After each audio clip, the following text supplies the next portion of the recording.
A Primeira Guerra Mundial. O fim de uma era. Distribuído por Logon. Versão brasileira, Sérgio Moreno. O fim do século que precedeu ao XX mostrou uma civilização europeia tão fascinante que parecia ter conquistado todos os desejos de riqueza da humanidade.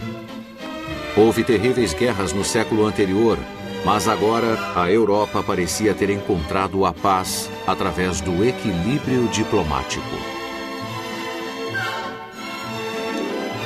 Além disso, o rei da Inglaterra, o czar russo, o Kaiser alemão e o imperador austríaco tinham algum grau de parentesco.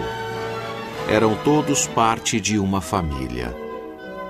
O que haveria a temer?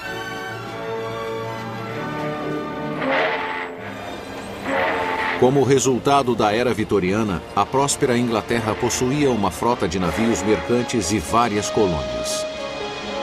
Suas costas eram protegidas pelos muros intransponíveis de aço da Marinha Real.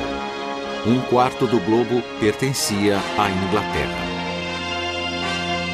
A Alemanha era um milagre industrial, tornando-se o centro mais rico do poderio industrial europeu. O exército da Prússia era brilhantemente profissional. Sua marinha crescia rápido. O ex-chanceler Bismarck teria dito: "Estou entediado. As grandes coisas já foram feitas." A França, com seu rico império além-mar, tornara-se tão importante intelectual e economicamente que Paris passou a ser o centro da cultura e dos negócios mundiais. O exército francês se mobilizava por trás de fortalezas que protegiam a fronteira oriental contra os alemães. Um ditado dizia: "Tão feliz quanto Deus na França." A Rússia era uma monarquia feudal. Sua corte suntuosa escondia uma decadência interna, mas seus gênios da literatura, da música e da dança deram-lhe estatura mundial. Apesar dos exércitos russos serem mal equipados, eram enormes e valentes. Mas um revolucionário chamado Trotsky observaria que a história já pousou sua gigantesca bota sobre o mapa. A Áustria, no 66º ano do reinado do idoso Franz Joseph, estava sitiada pela arrogância com as tensões de um império poliglota prestes a romper-se em fragmentos étnicos. Mas isso não era novidade. A magnífica corte de Viena parecia eterna ao som de suas valsas. Em Washington, Woodrow Wilson governava um país jovem e feliz, com seus pensamentos elevados e pacíficos, típicos do professor universitário que fora um dia. É correto dizer que os americanos, tanto de dentro quanto de fora do governo, eram da opinião que a guerra na Europa não era de sua conta. Em Sarajevo, Bósnia, a manhã do dia 28 de junho de 1914 era um dia ensolarado de paz. O arquiduque Franz Ferdinand, herdeiro do trono da Áustria, e sua amada esposa, Sophie, estavam em um automóvel conversível fazendo a revista militar no dia de seu 14º aniversário de casamento. Mas o jovem Gavrilo Princip, um austríaco de 19 anos pertencente ao grupo radical chamado Mão Negra, aguardava no meio da multidão que assistia à parada. Com 2 tiros ele cumpriu sua missão, matando Franz Ferdinand e Sophie. As últimas palavras do arquiduque foram: "Não foi nada." Mas o pequeno revólver de Príncipe dera início à morte de dezenas de milhões de pessoas.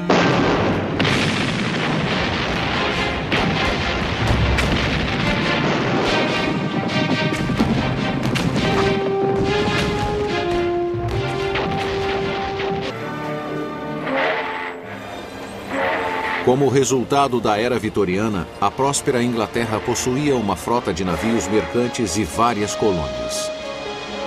Suas costas eram protegidas pelos muros intransponíveis de aço da Marinha Real. Um quarto do globo pertencia à Inglaterra. A Alemanha era um milagre industrial, tornando-se o centro mais rico do poderio industrial europeu. O exército da Prússia era brilhantemente profissional, sua marinha crescia rápido. O ex-chanceler Bismarck teria dito: "Estou entediado, as grandes coisas já foram feitas." A França, com seu rico império além-mar, tornara-se tão importante intelectual e economicamente que Paris passou a ser o centro da cultura e dos negócios mundiais. O exército francês se mobilizava por trás de fortalezas que protegiam a fronteira oriental contra os alemães. Um ditado dizia: "Tão feliz quanto Deus na França." A Rússia era uma monarquia feudal. Sua corte suntuosa escondia uma decadência interna, mas seus gênios da literatura, da música e da dança deram-lhe estatura mundial. Apesar dos exércitos russos serem mal equipados, eram enormes e valentes. Mas um revolucionário chamado Trotsky observaria que a história já pousou sua gigantesca bota sobre o mapa. A Áustria, no 66º ano do reinado do idoso Franz Joseph, estava sitiada pela arrogância com as tensões de um império poliglota prestes a romper-se em fragmentos étnicos. Mas isso não era novidade. A magnífica corte de Viena parecia eterna ao som de suas valsas. Em Washington, Woodrow Wilson governava um país jovem e feliz, com seus pensamentos elevados e pacíficos, típicos do professor universitário que fora um dia. É correto dizer que os americanos, tanto de dentro quanto de fora do governo, eram da opinião que a guerra na Europa não era de sua conta.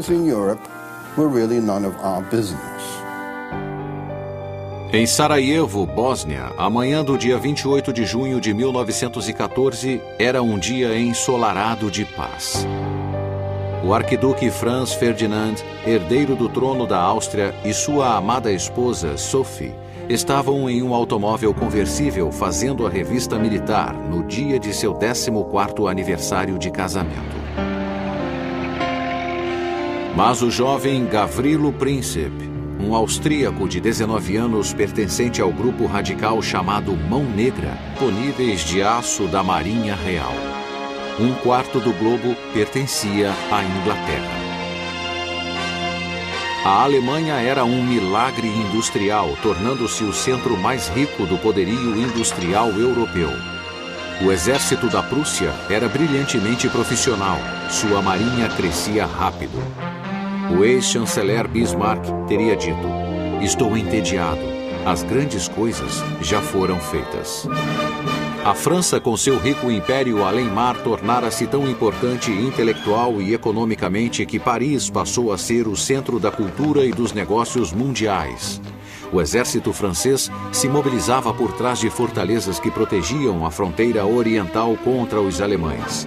Um ditado dizia: "Tão feliz quanto Deus na França." A Rússia era uma monarquia feudal. Sua corte suntuosa escondia uma decadência interna, mas seus gênios da literatura, da música e da dança deram-lhe estatura mundial. Apesar dos exércitos russos serem mal equipados, eram enormes e valentes. Mas um revolucionário chamado Trotsky observaria que a história já pousou sua gigantesca bota sobre o mapa. A Áustria, no 66º ano do reinado do idoso Franz Joseph, estava sitiada pela arrogância com as tensões de um império poliglota prestes a romper-se em fragmentos étnicos. Mas isso não era novidade. A magnífica corte de Viena parecia eterna ao som de suas valsas. Em Washington, Woodrow Wilson governava um país jovem e feliz, com seus pensamentos elevados e pacíficos, típicos do professor universitário que fora um dia. É correto dizer que os americanos, tanto de dentro quanto de fora do governo, eram da opinião que a guerra na Europa não era de sua conta. Em Sarajevo, Bósnia, a manhã do dia 28 de junho de 1914 era um dia ensolarado de paz. O arquiduque Franz Ferdinand, herdeiro do trono da Áustria, e sua amada esposa, Sophie, Estavam em um automóvel conversível fazendo a revista militar no dia de seu 14º aniversário de casamento. Mas o jovem Gavrilo Princip, um austríaco de 19 anos pertencente ao grupo radical chamado Mão Negra, aguardava no meio da multidão que assistia à parada. Com 2 tiros ele cumpriu sua missão, matando Franz Ferdinand e Sophie. As últimas palavras do arquiduque foram: "Não foi nada."